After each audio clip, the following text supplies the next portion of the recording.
빌라는 도저히 내가 안 되겠다 해서 전세 수요가 아파트 전세 수요가 엄청 늘었어요. 그래서 아파트 전세 가격이 소형 아파트를 중심으로 해서 벌써 많이 올라왔고 그러다 보니까 전세값은 벌써 목전까지 왔는데 이자도 요거밖에 안 돼? 야 그럼 내가 요 정도 대출 받아서 그냥 나도 내 집 하나 장만하지 뭐. 이제는 내가 학습 효과가 있어서 저 수도권에 저 지방에 이런 값싸다고 덜컥 그냥 사는 게 아니라 서울 내 아니면 서울 바로 근교에 요 정도는 내가 할 수 있어 라는 것들은 분명 굉장히 광폭으로 움직임이 생길 거예요. 박정호 교수님하고 이야기 나누고 있습니다. 교수님 그 채널 영상 보니까 네. 뭐 주식, 뭐 부동산 뭐 이런 거 비교도 해주시고 뭐 젊은 청년들한테 뭐 강의도 해주시고 네. 이런 것들도 있는데 사실 요즘에 이 부동산을 이제 대하는 시각이 약간 세대로 좀 분리가 된 것 같아요. 그래서 좀 어느 정도 중장년층하고 이제 막 사회생활 하시는 초년생들하고 좀 다른 것 같은데 그게 결국에 어떤 이 양극화 뭐 이런 것 때문이지 않은가. 그럼 이런 양극화의 흐름은 좀 앞으로 더 계속된다고 봐야 될까요? 안타깝게도 좀 아직까지는 저는 더 가속화되는 분위기인 것 같습니다. 뭐 이게 세대 간뿐만 아니라 대를 이어가면서까지도 지금 되고 있는 형국이라서 지난번에 우리 한번 같이 조깅하고 있을 때 좋은 에피소드 하나 알려주셨잖아요. 우리가 얘기하다 보니까 그 에피소드 조각이 맞춰진 건데 우리 이런 경제 유튜브 채널에 간간히 출연해 주시는 뭐 전문가분께서 우리 애를 광진구에서 키웠을 때 광진구에서 공부를 꽤 잘했는데 송파 쪽으로 이사를 갔더니 송파 지역에서는 반에서 중간 정도 하더라. 그런데 또 한 분이 아유 송파에서 잘하는 애를 대치동으로 보내면 다 다시 거기 대치동에서 반에서 중간 한다는 얘기 하잖아요. 이게 요즘은 이 양극화라는 게 확실히 결국 그 양극화는 동네로 귀결돼 버리는 세상이 분명히 왔어요. 이거는 불편한 진실이지만 감출 수가 없는 거예요. 그러다 보니까 서울의 핵심지, 서울의 그냥 부핵심지, 서울 외곽 지역, 수도권 좋은 지역, 그다음 수도권 외곽 지역, 완전 지방 거기에서 시세가 형성이 돼 있고 그 시세를 만지작 할 수 있는 사람들은 뭐 예를 들어서 베이비부머 세대들이야 가장 우리나라에서 좋았던 시절을 보냈던 분들이니까 다 접근 가능하지만 그러지 못한 사람들은 자신의 교육 수준이라든가 자신의 직업이라든가 아니면 자신의 다른 여러 가지 소득들을 기반으로 접근 경로가 완전히 분절적이거든요. 그러다 보니까 양극화는 지금 엄연한 현상이고 그게 더 고착화되는 게 그 군집에 들어간 사람들끼리의 네트워크라고 해야 될지 길드가 또 형성돼요. 끌어주고 당겨주고 그러다 보니까 이게 더욱더 계층화되는 것 같아요. 제가 가끔 이런 네트워크라는 단어를 언제 썼다가 또 댓글에서 분위기가 되게 안 좋았냐면 백분 토론이었어요. 아, 네. 작년인가 재작년에 나갔는데 집을 살 때 왜 이렇게 비싼 집을 엉덩이에 깔고 왔느냐. 네. 30억 40억 네. 50억짜리를 제가 거기서 그랬거든요. 네트워크 효과입니다. 네. 그랬더니 방청객이나 댓글분들이 무슨 말도 안 돼 뭐 네트워크가 뭐 얼마나 대단하다고 이렇게 얘기를 하시는데 그 네트워크라는 단어가 좀 가지고 있는 그 뭐랄까 우리에게 친숙하지 않은 것 때문에 그런 것 같은데요. 그렇지 않습니다. 우리나라는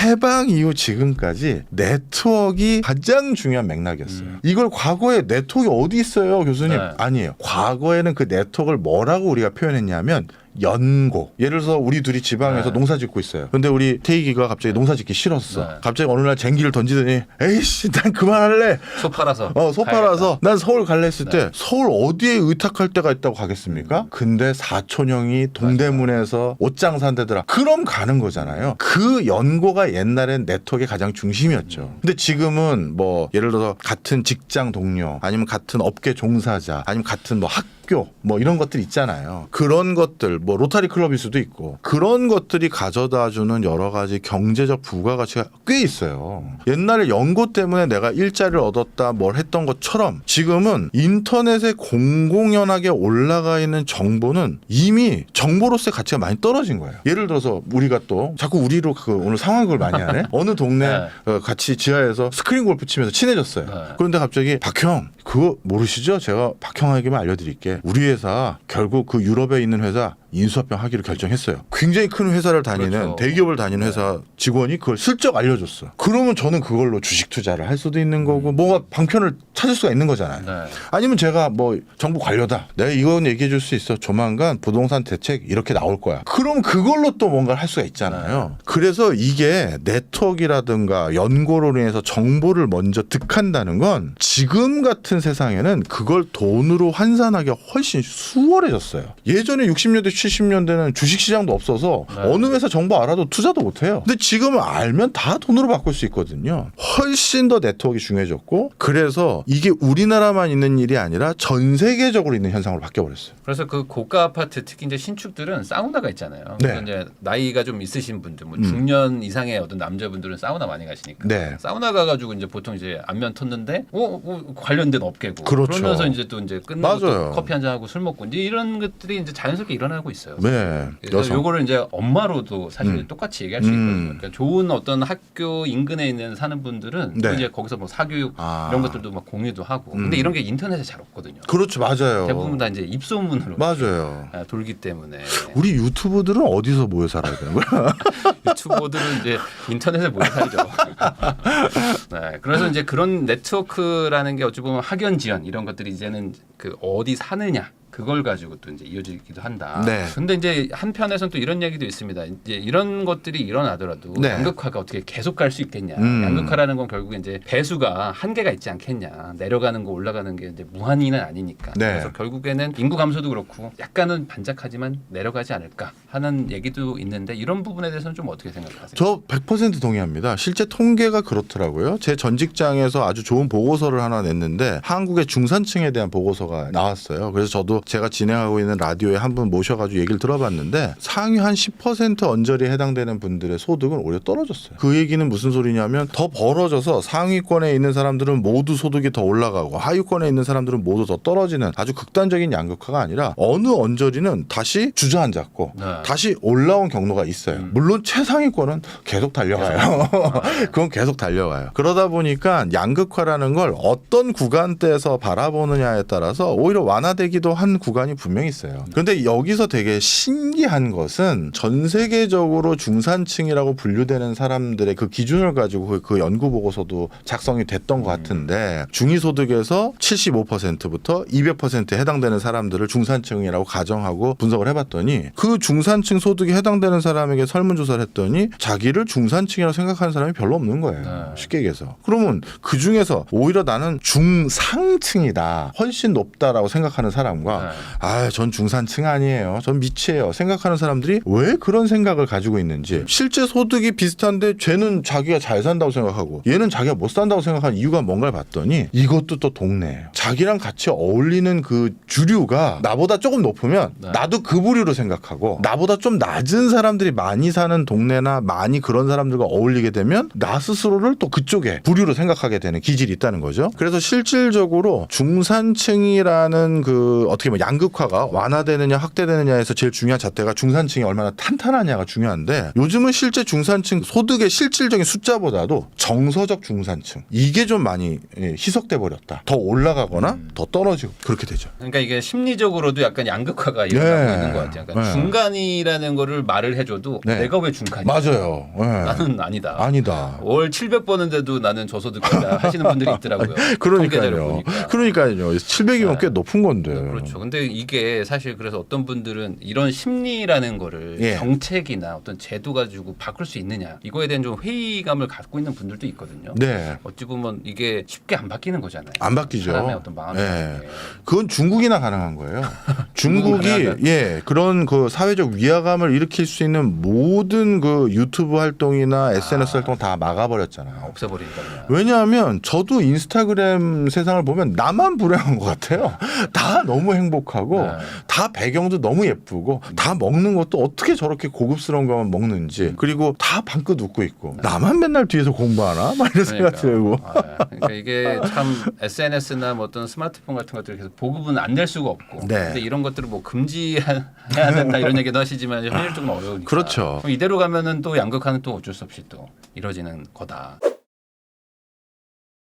그러면 결국에는 그 평균 자체를 좀 끌어올려야지 그래도 생활 수준이라는 것들이 좀 네. 좋아질 텐데 이 양극화라는 게 지금 연식에서도 나타나고 있거든요. 네. 그러니까 신축이 제가 그 통계 자료 보니까 서울 아파트 기준으로 10%가 채 안 되더라고요. 5년 이내가. 네. 그리고 30년 넘는 주택이 57%입니다. 어휴. 그러니까 지금 사실 서울이든 뭐 전국적으로 30년 넘은 집에 사시는 분들이 거의 한 60% 정도 되시는데 이것도 어찌 보면 계속 안 좋아지는 거잖아요. 네, 그렇죠. 집은 30년이 아니라 40년, 50년 가는 거니까. 네. 근데 요즘에 뭐 물가도 높아지고 공사비 높아져서 이것도 해결이 좀 쉽지 않은데 이거에 대해서 뭐 어떤 뭐 방법이라든지 아니면 어떤 견해가 좀 있으실까요? 저는 이것도 다음 대선 직전에 상당히 많은 교통정리가 일어날 거라고 봅니다. 우리나라에서 많은 분들이 왜 이렇게 재건축 재개발을 못해서 난리냐 이런 소리를 하신 분들이 계신데요. 요거는 조금 달리 생각해 주셨으면 좋겠어요. 예전에 지어진 아파트들은 예를 들어서 1960년 딱 60년은 우리나라 1인당 국민소득이 100불이었고요. 네. 1970년대 들어서야 드디어 1000불대 수준 넘어서 올라온 거예요. 그럼 그때쯤 지어진 아파트들이라는 건 그 국민소득 눈높이에 맞춰진 거죠. 80년대도 마찬가지고요. 그러면 지금 3만 불 실질적으로 우리가 달러 강세까지 생각해서 3만 불이지 안 그랬으면 우리 4만 불 넘었단 말이에요. 그럼 지금 국민소득에 준하는 주거 환경을 제공해주는 그런 아파트 단지가 많아져야지만 우리의 그냥 삶이 투기 투자 이런 거 떠나서 그냥 내가 사는 집에 대한 만족감을 생길 수가 있게 되는 건데 그런 집이 적단 말이에요. 없단 말이에요. 아까 10%라 말씀 주신 것처럼. 그러면 이건 정부가 정주 여건 개선 차원에서라도 재건축 재개발을 일어날 수 있게끔 정책적인 변화를 줘야 돼요. 지금처럼 초과이익 환수라든가 뭐 기부 체납을 이렇게 스트롱하게 해버리면 어떤 사람이 이걸 감내하겠습니까? 그럼 그런 부분에서의 제도 개편을 통해서 충분히 그동안 사신 분들 아니면 재건축 재개발 하나만 보고 내가 내 평생 벌어서 모아놓은 돈 여기다 묻어놨는데 그럼 나보러는 그러면 그냥 이 상태로 은퇴하라는 거냐? 이런 생각 가지신 분들에게도 적당한 답을 드려야 그분들도 동의를 할 거 아니겠어요? 그리고 건설사도 우리는 그러면 땅 파서 장사합니까? 그런 건설사에게도 어느 정도는 이해가 될 수 있는 수준의 뭘 주는 형태로 정책 개편이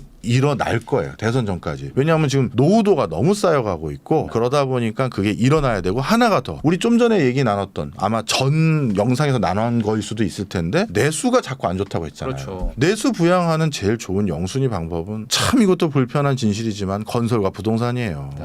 그러면 그런 것과 같이 맞물려서 재건축 재개발을 활성화한다라는 형태로 확 바뀔 거예요. 건설이 이제 내수에 좋은 게 아무래도 이제 자동화가 좀 덜 돼 있고 그 일하는 인원이 워낙 많다 보니까 그렇죠. 이제 일단 고용 친화적이고 가장 확실하게 돈을 이제 시장에 뿌릴 수 있는. 그리고 다른 산업의 파급 효과가 너무 커요. 예를 들어서 우리나라에서 백색 가전이 제일 많이 팔릴 때가 언제냐면 신도시 들어왔을 때. 새 아파트 들었으면 우리 다 가구 바꾸고 다 가전제품 바꾸려는 마음 생기잖아요. 그런 것들이 전방위적으로 내수를 확 끌어올려요. 그래서 저는 이게 참 올바른 건지 올바르지 않은 건지까지는 제가 함부로 판단 안 하겠습니다만 왜 계속 내수 살린다고 해서 우리 흔히 좀 이쪽을 부정적으로 보는 사람들은 네, 토건 그렇죠. 세력에게만 돈을 실어주냐 이렇게 하는데 뭐 일부 맞는 말씀이 있고 뭐 틀린 말씀도 있지만 하여튼 정부가 여태까지 해왔던 건 그런 전략이었고 저는 이게 다른 나라라고 뾰족한 수가 없구나를 이번 중국을 보고 알았어요. 중국도 경제가 이번에 정말 안 좋지 않습니까? 그럼에도 불구하고 중국 정부가 하나 약속한 게 있었어요. 스스로를 우리가 절대 부동산 불씨를 다시 키우진 않겠다. 예전에 2004년도에 중국이 부동산 규제를 본격화했다가 2, 3년 만에 다시 부동산 부양을 했어요. 왜냐하면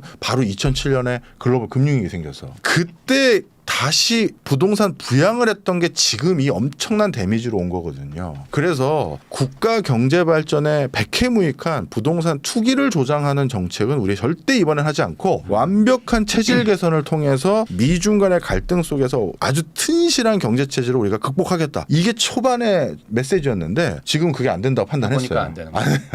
야 부동산 엔진 켜.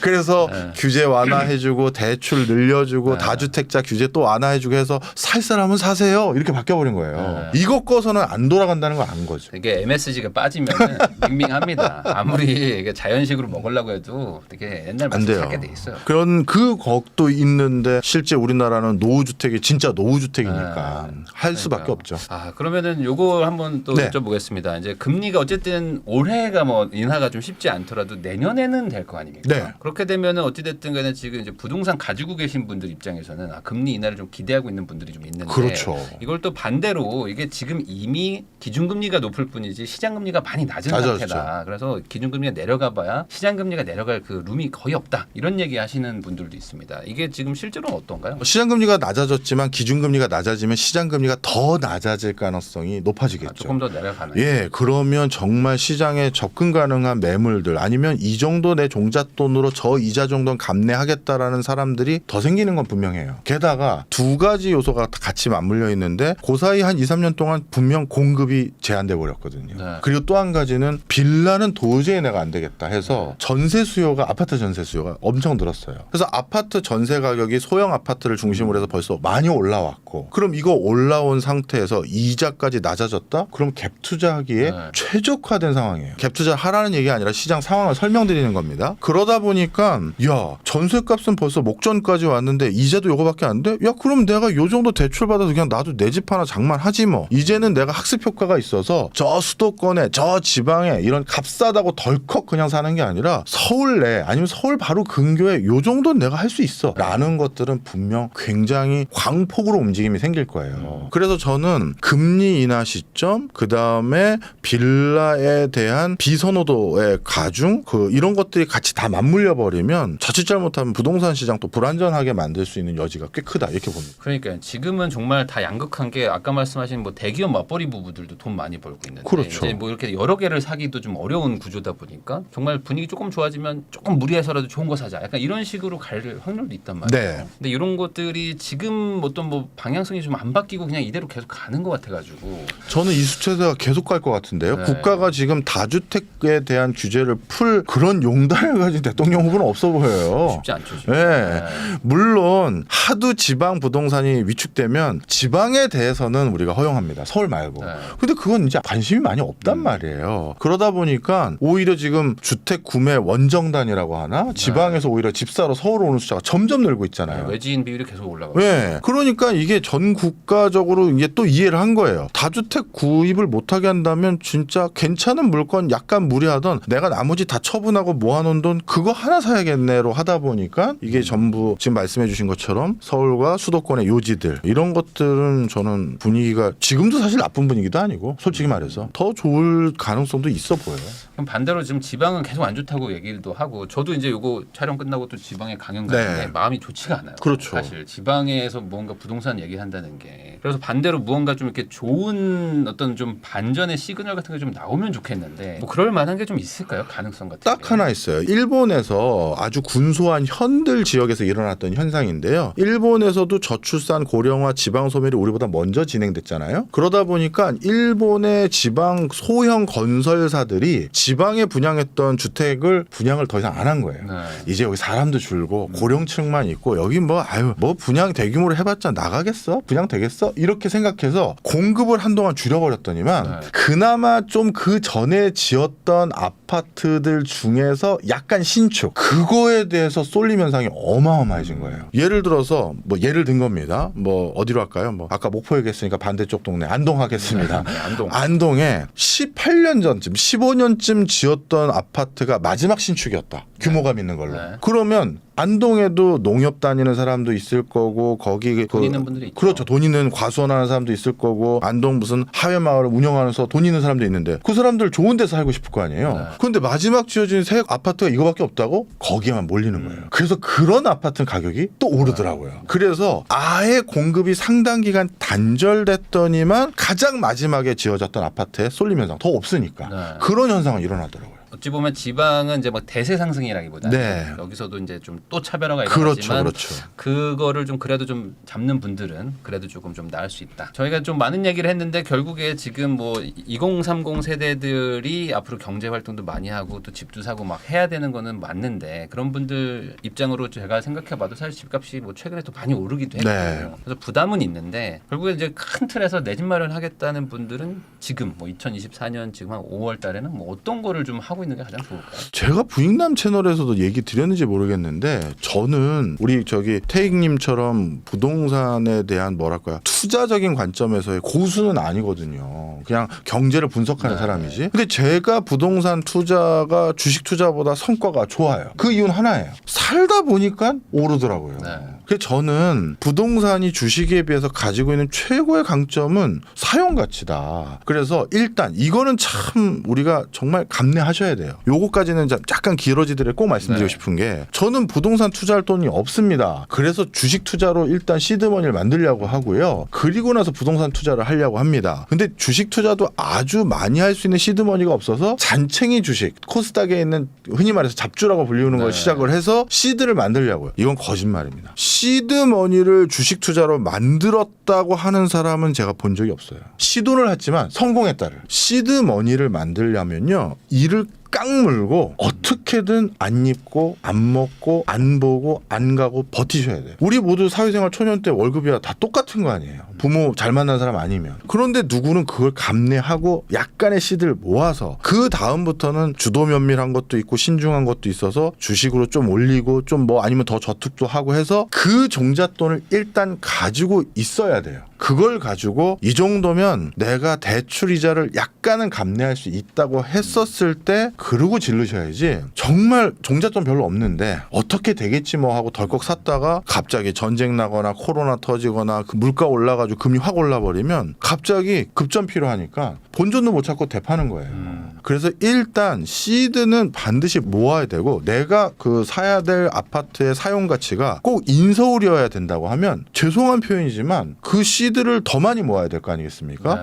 그 기간을 이 깡물고 더 버티시는 걸 권하는 거지. 갑자기 돈이 어디서 더 생기는 뭐 종목 추천해 주세요. 저는 그렇게 시드를 모은 사람을 본 적이 없다니까요. 그래서 이게 참 불편한 진실이고요. 그래서 내가 살고 싶은 집, 이게 남들도 살고 싶은 집인 경우가 많아요. 그러면 그걸 사놓고 난 못질도 편하게 하고 거기서 마음껏 도배도 내 마음대로 하고 재밌게 살고 즐겁게 살고 행복하게 살다가 결국 내가 어렵게 이 깡물고 모은 돈으로 여기 살기 좋은 동네, 선호도가 있는 동네에 살다 보니까 다른 사람들이 자꾸 여기 집 좀 팔라고 하네. 그리고 웃돈 받고 팔고 더 좋은 상급지로 가시길 권해드려요. 네, 맞아요. 사실 이게 빨리 부자 되는 방법은 없는 거고, 사실 이 부자가 된다는 거는 준비 과정이 되게 고통스러운 거긴 한데, 이제 아무래도 젊을수록 또 빨리 따라잡고 싶은 그렇죠. 마음도 크다 보니까 그 마음은 이제 알죠. 조금 한 방 없나 이렇게 생각하는데 결국에 이제 한 방 찾다가 또 한 방 맞는 거예요. 투자니까. 그 한 방은 우리 부익남이 알려주셔야지. 근데 그게 뭐 이제 시대에 따라서 다르기 때문에 맞아요. 지금은 부동산으로 한 방을 하기가 좀 쉬운 분위기는 아니에요. 그 사이에 또 규제가 많아졌잖아요. 규제가 지금 너무 많아졌어요. 나중에 또 뭐 규제가 풀리거나 또 방향성이 좀 이렇게 뭐 틈이 보이면은 또 그런 얘기도 좀 한번 네. 해보도록 하겠습니다. 지금까지 여의도 맨션의 이제 박종호 교수님과 이제 세계 경제부터 우리나라 부동산 전망까지 다양한 얘기 한번 나눠봤습니다. 귀한 시간 내주셔서 시청해주신 거 다시 한번 감사하다는 말씀 전하면서 저도 교수님하고 인사 나누겠습니다. 오늘 나와주셔서 감사드립니다. 고맙습니다.